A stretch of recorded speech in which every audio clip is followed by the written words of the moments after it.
Hey Beyond Macros heroes, Matt here with another video to help you become the best coach on the block. I used to hate when clients would sign up for coaching and then never respond to my emails or check-ins. I used to consider these unresponsive clients to be difficult. There might be something else that you consider difficult about clients, and I don't know anybody who enjoys working with difficult clients. So I'm going to teach you the tricks that helped me stop stressing about difficult clients and instead get them to the outcome they hired me for.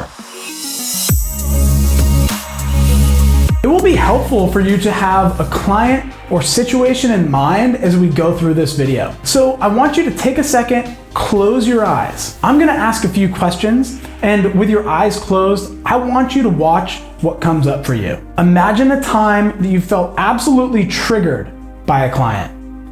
What did they say or do? Or perhaps, what did they not do? How did you feel emotionally about the situation? How did you react to what the client said or did? How did your client respond to your reaction? And to tie all of these questions together, did you leave the interaction feeling like your needs were met? Did you meet your client's needs in that situation? If you can answer yes to those last two questions, I'm not sure why you're watching this video. It sounds like you're a ninja communicator. But if you believe either your needs or your client's needs weren't met after that triggering interaction, then this process I'm about to go through with you is critical to your success as a coach. This process will also save you from burnout or creating a negative word of mouth situation.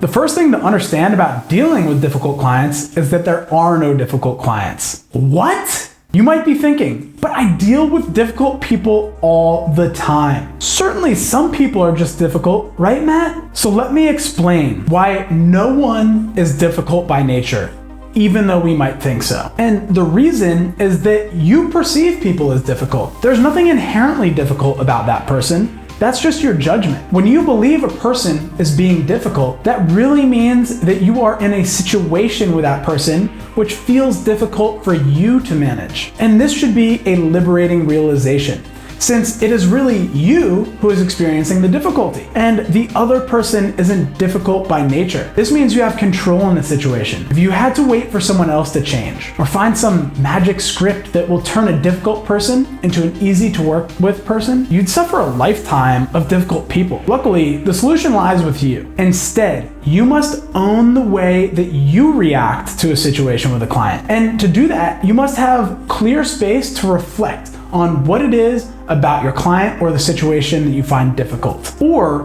what is it about the situations you find yourself in with that client that you find difficult? But before we can have a clear mirror to hold up and reflect, we must purge all the crap that's flying around our head about the situation first. Otherwise, you'll just be reflecting in a dirty mirror. This process is what I call the projection purge.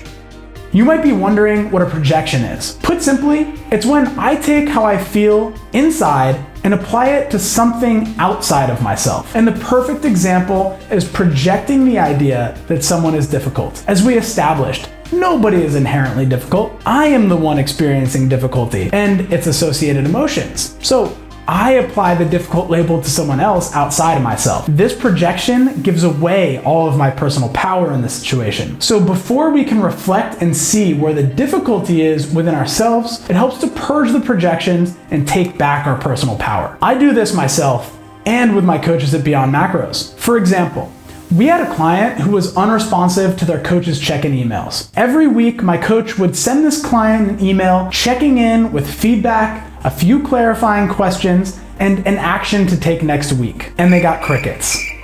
After 4 weeks like this, my coach finally hears back from the client, but not with a check-in. The email response read, I'm not getting results. I don't think your plan is working, so I want to cancel my membership. When I talked to my coach about it, I wanted them to reflect about how they could have served this client better. How could the coach have approached things differently? And ultimately, how could they have saved the relationship? But I know from experience, the coach is going to want to blame the client for their lack of results. A part of me would want to do the same. And early on in my coaching career, I would have written this client off as difficult. So I give my coaches the space to purge the blame projection. They can voice it, they can write it down, but neither me nor the coach will assign any importance to the projection once it's out. It's important that we don't believe the story of the projection, but it is 100% necessary to get the projection out and then burn it. Seriously. One of the best ways I have learned how to purge projections is to write them on a piece of paper and burn it. Once we get these projection stories out, we can reflect effectively. For me, I find it difficult when clients are unresponsive to check-ins. And my process of reflection when dealing with this situation goes like this. First, I consider what might be going on in the client's life that's causing them to act in a way that is difficult for me to deal with. Notice that I am now owning the difficulty. In considering what might be going on in the client's life, I also develop more compassion and empathy rather than seeing them as the enemy. Maybe their kid is sick. Maybe they're going through a professional crisis and nutrition isn't their priority. Both are understandable reasons why the client might be unresponsive. Next, I like to flip the script. It really helps to step out of your shoes, leave your own brain behind, and step into your client's shoes. I like to ask, what might my client consider to be difficult about me or the way I'm communicating with them? Have I been rambling in my check-ins where brevity would do? Do I have too many questions or calls to action in my check-in emails to them? Is email really the best way to get in touch with a client? Or is there a better medium? Have I unnecessarily complicated the check-in process? Maybe I haven't communicated the importance of checking in and the client feels it's a lot of work for nothing. These types of reflections have given me the insight to streamline my coaching process, increase client buy-in, and compliance. But the process doesn't end there. Next, consider yourself.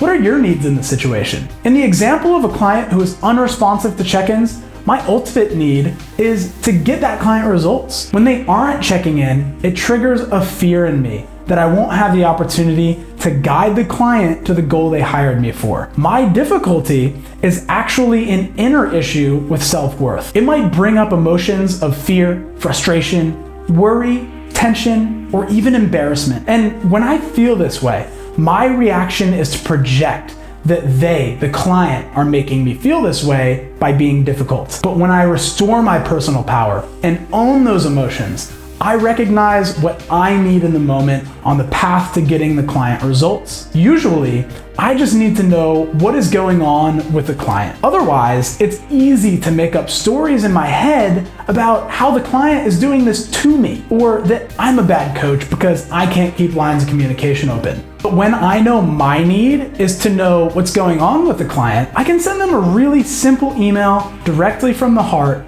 saying, what's going on? And usually this yields a response, and then I can get some feedback and adjust my process to suit their needs. Lines of communication can open back up and I can get the client to their desired outcome. But if I were to treat the client as if they were difficult, things aren't going to work out very well. If I were to unload my projections in their direction, communication is probably going to shut down for good. Nobody wants to feel difficult. And if you put someone on the defensive by insinuating that they are being difficult, you're most likely going to be met with resistance. You'll lose the client and you'll generate bad word of mouth. And I think it's safe to assume none of these outcomes are desirable for you. So I am super curious to hear from you in the comments. What situations do you find difficult with your clients? So drop a line down there and I look forward to chatting with you about it. And even though this video is designed to help you deal with difficult client situations more gracefully,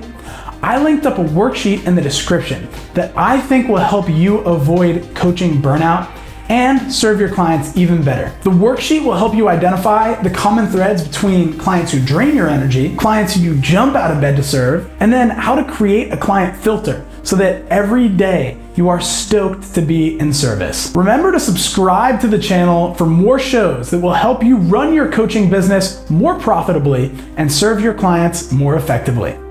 Until next time, heroes, much love and keep shining.